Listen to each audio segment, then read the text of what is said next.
Right, let's get to the back of the Star. The main headline there, Bayern bid to nick Vic. This is Victor Gyokeres, the Sporting Lisbon player who was playing, of course, under Ruben Amorim. And it says here that Bayern Munich want to hijack Manchester United's bid to sign the Swedish striker. Miguel, tell us about this one.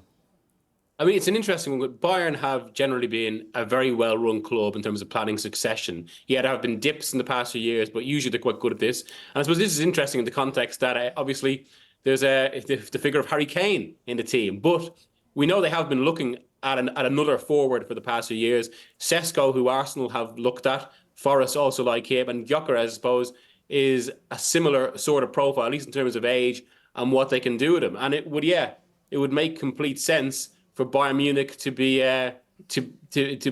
looking at a player who has been one of the revelations of European football over the past year, and also there might be, potentially exploiting a situation given that Bayern Munich obviously have money to spend at the moment, whereas Manchester United need to make sales in order to buy. So suddenly, look, because of the Amorim connection, a lot of people expect Gyokeres to go to United, but if they can't afford that sort of deal, there's a chance for someone else like Bayern. Yeah, it's exactly the question I was going to put to Jason, Miguel. This £80 million buyout clause at the moment, Manchester United needs sales. Talk about Rashford going on loan. That's not going to help that situation. They need to offload before they can get involved with the likes of Victor Gyokeres at £80 million. Yeah, they absolutely do. I mean, I think they've got PSR concerns. Obviously, I've written in tomorrow's paper that Casemiro is edging closer to a move to the Saudi Pro League, which would be a big significant development for Manchester United because he's such a high earner on their wage bill that if they could move him on, then obviously that would give them some wriggle room. As you say, Rashford is one that they're hoping to move on.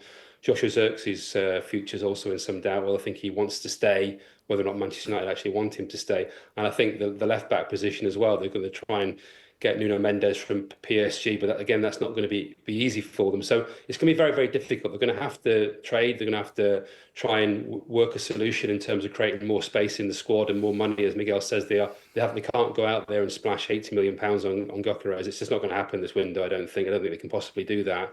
So if there is going to be some trading, it's going to have to involve players going. And as we know, in the past with Manchester United, it's been extremely difficult for them to move on players, and they've not always done very, very good deals. And I think it'll be a difficult month for them because lots of clubs know that they're in a situation where they're not desperate, but they obviously want to trade, they want to do deals. I think the Casemiro one, if it does happen, will be quite significant because that, as I say, that will be a big chunk of money that they can save, but it doesn't actually help the pot in terms of transfer funds. So I think they'll have to be quite canny this month and try and do some significant loan deals if possible and try and generate some cash, maybe a couple of sales if they can.